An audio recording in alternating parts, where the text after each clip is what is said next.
Hello বন্ধুরা, wbporashona.com চ্যানেলে সবাইকে স্বাগত। আজ আমরা অষ্টম শ্রেণীর বাংলার দাঁড়াও কবিতার একটি গুরুত্বপূর্ণ প্রশ্নের উত্তর তোমাদের সাথে আলোচনা করব। শুরুতেই জানিয়ে রাখি, wbporashona.com বাংলার প্রথম ডিজিটাল প্রশ্ন উত্তর সহায়িকা। পাঠ্য বিষয়ের বিভিন্ন প্রশ্নের উত্তর আলোচনা তোমরা যদি বিনামূল্যে করতে চাও তবে এখনই ভিজিট করো আমাদের ওয়েবসাইট wbporashona.com এ।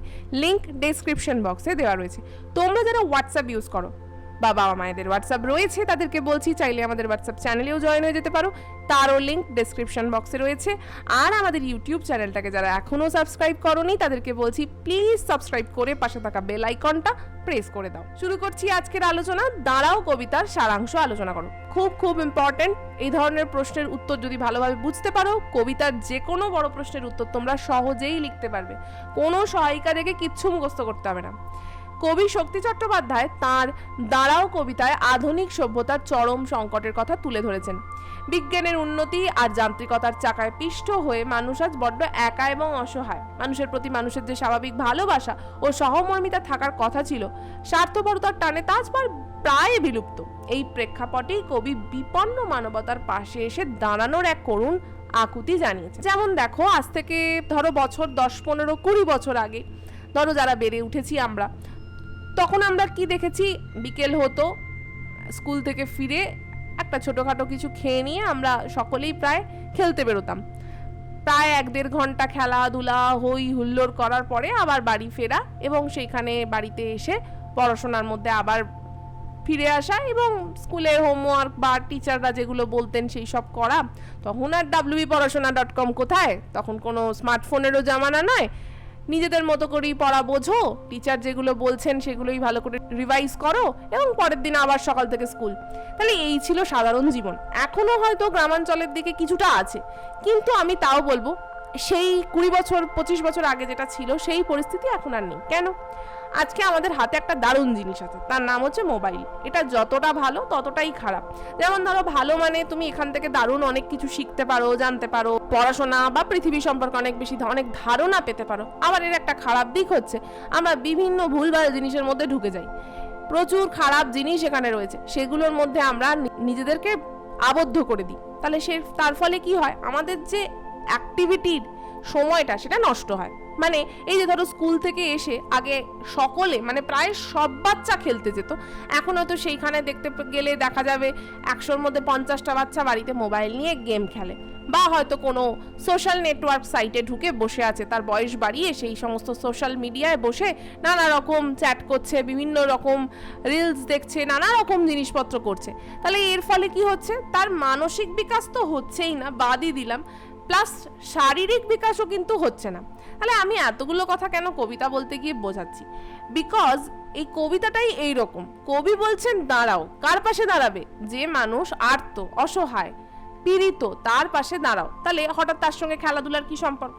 আমরা যখনই মানুষের সাথে মানুষের সাক্ষাৎ হয়, সামনাসামনি মিট করি আমরা, তখন কি হয়, একটা মানুষের সাথে আর একটা মানুষের আরো আত্মিক বন্ধন গাঢ় হয়।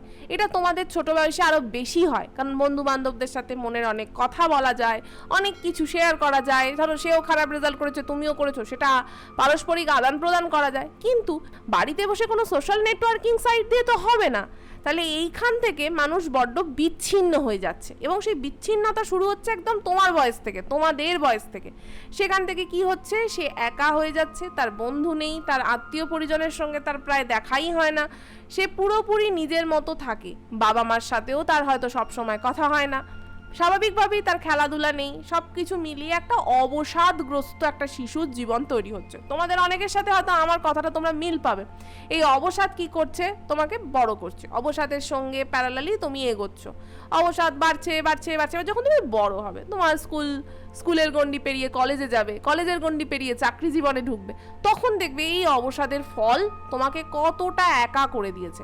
তোমার আশেপাশে তাকালে দেখবে আর কেউ নেই। তাহলে তুমি যদি বিপদে পড়ো, কে তোমার পাশে এসে দাঁড়াবে? কেউ নেই। কিছু মোবাইলে অ্যাপ আছে, এর বাইরে কিন্তু কিচ্ছু নেই, কোনো মানুষ কিন্তু সত্যি বলতে কি নেই। তাহলে এই পরিস্থিতিটাই তৈরি হতো না যদি তোমরা ছোটবেলা থেকে একটা সুন্দর স্বাভাবিক জীবন পেতে। স্কুল, তারপরে এসে একটা খেলাধুলা, সকলের সঙ্গে একটা অ্যাটাচমেন্ট, কোনো পুজো বা কোনো ফেস্টিভ্যালে সব বন্ধু বান্ধব আত্মীয় স্বজনদের সাথে একটা সুন্দর গেট টুগেদার, এই যে জিনিসগুলো থেকে এত দূরে সরে যাচ্ছ, সেখান থেকে কিন্তু তোমরা আরো একা হয়ে যাচ্ছ। এবং তোমরা একা হচ্ছ, একা এই ব্যাপারটা কিন্তু তোমাদের মধ্যেই সীমাবদ্ধ নয়, তোমাদের বাবা মা বা পাশে যারা টিচার রয়েছেন বা তোমাদের আত্মীয় স্বজন রয়েছেন, সকলেই কিন্তু তোমাদের এই একাকিত্ব দ্বারা প্রভাবিত হয়ে যাচ্ছে। তাই প্রথমেই বলতে চাইছেন লেখক, হয়তো এই পরিপ্রেক্ষিতে বলছেন না, অন্যভাবে বলছেন, যে এই যে আমরা যান্ত্রিকতা, বিজ্ঞানের উন্নতি, অবশ্যই স্মার্টফোন বিজ্ঞানের উন্নতির একটা আশীর্বাদ বা অভিশাপ, কিছু একটা, আমি বলতে পারবো না সেটা। তাহলে সেইখানে দাঁড়িয়ে যে যান্ত্রিকতার তলায় কিন্তু তুমি আমি সবাই চাপা পড়ে যাচ্ছি, এইটাই কবিকে বড্ড পীড়া দিচ্ছে। তাই তিনি বলছেন যে এগুলো তো থাকবে, আমাদের জীবনে কিছু কমফোর্ট দরকার, কিছু জীবনে কিছু সুযোগ সুবিধা দরকার, মোবাইল অবশ্যই দরকার, একে ফেলে দেওয়া যাবে না, কিন্তু তার একটা সীমাবদ্ধতা থাকা দরকার। সব কিছুই যেন তার মাধ্যমে আমরা না করি, মানে সেটার ওপরেই যেন জীবন ডিপেন্ডেন্ট না হয়ে যায়। পরের অংশে যাব, অসহায় মানবতার চিত্র। কবিতার শুরুতেই কবি দেখাচ্ছেন যে মানুষ আজ বড়ই একা, চারিদিকে ভিড় থাকলেও আত্মিক টানের অভাব, প্রতিটি মানুষের নিজের জগতে বন্দী। এই যে বললাম সোশ্যাল মিডিয়া, আধুনিক মানুষ যখন দুঃখ কষ্ট বা নিঃসঙ্গতায় ভোগে, তখন তার পাশে ছায়ার মতো দাঁড়ানোর মতো কাউকে আজকাল খুঁজে পাওয়া যায় না। এটা কিন্তু 20, 25, 30 বেশি বছর আগের কথা না, তখনও খুঁজে পাওয়া যেত। হ্যাঁ, একটা বন্ধুর কষ্ট হলে আর একটা বন্ধু এসে দাঁড়াতো, কেউ বাড়িতে বকুনি খেলে আমরা গিয়ে বন্ধুর কাছেই আগে বলতাম, জানিস মা মেরেছে, বাবা বকেছে। তাহলে সেইটা কিন্তু জায়গা ছিল, আর আজকে তোমাদের কাছে সেই জায়গাটা আস্তে আস্তে কমছে, কমতে কমতে আর 20-30 বছর বাদে তো সেটাও থাকবে না। তাই মানুষ বড় একলা হয়ে যাচ্ছে। তাই কবি বলছেন তুমি তাহার পাশে এসে দাঁড়াও। এখানে তুমি মানে তুমি একা নও, আমাদের সকলের উদ্দেশ্যে কবি বলছেন যে মানুষের পাশে দাঁড়াও। নিঃস্বার্থ ভালোবাসার আহ্বান। ভালোবাসা কখনোই স্বার্থপূর্ণ হওয়া উচিত না, মানে আমি তোমাকে ভালোবাসবো কারণ তুমি এটা আমার জন্য করবে, এটা কখনো উচিত না, কোনো সম্পর্কেই উচিত না, বন্ধু বান্ধব যে কোনো ক্ষেত্রেই কারোর সাথেই করা উচিত না। ভালোবাসা হতে হবে নিঃস্বার্থ, অর্থাৎ আমি তোমাকে যেটা করছি সেটা নিখান আমার ভালোবাসা থেকেই করছি, তার পাশে কোনো স্বার্থ শব্দটা নেই। কবি কেবল দায়সারাভাবে পাশে দাঁড়াতে বলেননি, তিনি কি বলছেন, মন থেকে, ভেতর থেকে ভালোবাসা নিয়ে, পূর্ণ মাত্রায় ভালোবাসা নিয়ে মানুষের পাশে দাঁড়াও, তাকে সাহায্য করো, বিপদে তার কাছে শোনো, তোমার যতটুকু ক্ষমতা। এই নয় তুমি তার পাশে দাঁড়ালে বিরাট ব্যাপার ঘটে যাবে, তার সব বিপদ চলে যাবে, এমনটা নয়। কিন্তু মানুষ যখন অসহায় বোধ করে, একাকিত্ব বোধ করে, হয়তো কারোর বাড়িতে তার মা অসুস্থ বা কোনো কারণে হয়তো তার বাড়িতে কোনো আর্থিক অনটন চলছে, এরকম পরিস্থিতিতে সে হয়তো একটা মানুষকেই খোঁজে যে আমার বন্ধু বা আমার কেউ একটা আমার কথাটা শুনবে, আমার পাশে এসে বসবে, 5 মিনিট সে চুপ করে আমাকে বুঝবে, এইটুকুই বোধহয় মানুষ চায়। সেইটুকুও যদি তুমি করতে পারো, জানবে একটা তার জন্য বিরাট কাজ করলে। এবং অবশ্যই কবি বলছেন সেটা মন থেকে করতে হবে। সেই তৃষ্ণার্ত চাতকের মতো যে মানুষটা তোমার দিকে তাকিয়ে বসে আছে, তাকে যখন জল দিচ্ছ তুমি, সেই জলের মধ্যে যেন কোনো স্বার্থ মেশানো না থাকে। প্রকৃতি ও মানুষের মেলবন্ধন। কবিতার বিভিন্ন পংক্তিতে ভেসে কি আসছে, এসে দাঁড়াও, ভেসে দাঁড়াও এবং ভালোবেসে দাঁড়াও।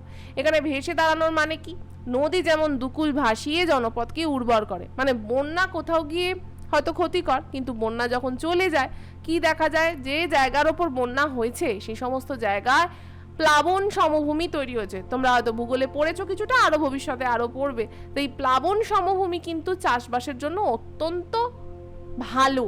তাহলে বন্যা যখন হচ্ছে, নদী কি চিন্তা করছে যে আমি কতটা পর্যন্ত জল নিয়ে যাব বা নিয়ে যাব না? নদী কিন্তু চিন্তা করে না, নদী একদম স্বতঃস্ফূর্তভাবে দুপাশ ভাসিয়ে দেয়। তেমন তোমার ভালোবাসাও যেন বাঁধন হারা হয়, তোমার ভালোবাসার মধ্যেও যেন কোনো লিমিট না থাকে। তাই মানুষকে একাকিত্বের অন্ধকারে ডুবে যেতে দেখলে অবশ্যই তার পাশে দাঁড়াও। তোমার কোনো বন্ধু ডিপ্রেশনে ভুগছে, তোমরা আজকাল এই শব্দটার সাথে ভীষণভাবে পরিচিত, মন খারাপ, মন খারাপ। এই মন খারাপের মধ্যে যদি দেখো কোনো বন্ধু রয়েছে, তাকে নিয়ে মজা করো না, হাসাহাসি করো না, তার পাশে দাঁড়াও, তার কথা শোনার চেষ্টা করো যে কি হয়েছে, কেন সে কষ্ট পাচ্ছে।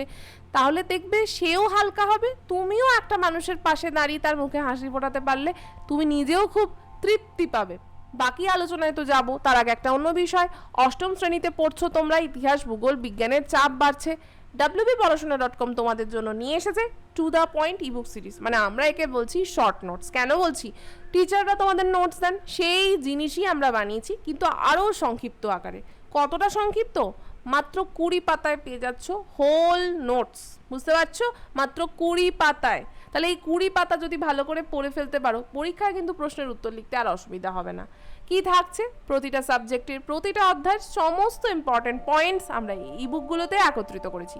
তাই যদি এখনই কিনতে চাও, দেখো স্ক্রিনে একটা নাম্বার দেখতে পাচ্ছ 9614581033, এই নাম্বারে আমাদের হোয়াটসঅ্যাপ করে লেখো আমি কিনতে চাই to the point ebook series, history, geography বা সায়েন্স যেটা কিনতে চাইছো সেটারই নাম লিখে দাও। যদি তিনটেই কিনতে চাও তাহলে তোমরা পাবে একটা আকর্ষণীয় অফার। তোমাদের হোয়াটসঅ্যাপ পেলেই আমাদের টিম রেসপন্ড করবে, পেমেন্ট পেজ পাঠাবে, সেখানে পেমেন্ট কমপ্লিট করলেই 24 ঘন্টার মধ্যেই ইবুকগুলো আমরা তোমাদের হোয়াটসঅ্যাপে পাঠিয়ে দেবো। আরও যদি কিছু জানতে চাও, সোম থেকে শনি সকাল 11টা থেকে সন্ধ্যে 6টার মধ্যে ওই একই নাম্বারে আমাদের সাথে কন্ট্যাক্ট করতে পারো। আর শেষে আমরা আরেকটা কথাই বলবো, দাঁড়াও কবিতাটা কেবল একগুচ্ছ শব্দ নয়, এটা একটা বৈশ্বিক প্রার্থনা। কবি মনে করেন মানুষ যদি মানুষের পাশে না দাঁড়ায় তবে এই সভ্যতাটাই একসময় বিলুপ্ত হয়ে যাবে। এই যে আজকে আমরা এত কিছু পাচ্ছি, এত এনজয় করছি, এই পৃথিবীটাই আর থাকবে না। চারিদিকে যুদ্ধ হবে, এ ওকে হত্যা করবে, ও ওকে হত্যা করবে, এ ওকে হিংসা করবে, মানুষ মানুষকে ক্ষতি করবে, এরকম করতে করতে একটা সময় আমরা আর কেউ থাকবো না।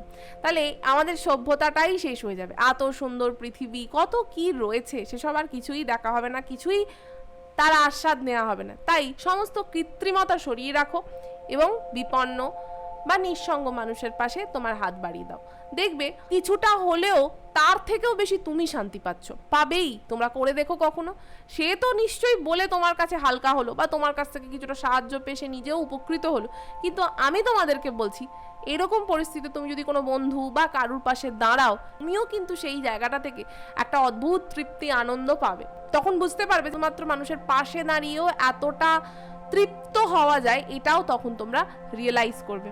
তাই কবির কথা অনুযায়ী আমরা সকলেই বলছি যে স্বার্থপরতার ঊর্ধ্বে উঠে ভালোবাসতে হবে। ভালোবাসার থেকে পৃথিবীতে দামি জিনিস কিছু হয় না। আর মানব জীবনকে আরো সার্থক করে তুলতে হবে কিভাবে? স্বার্থ বাদ দিয়ে।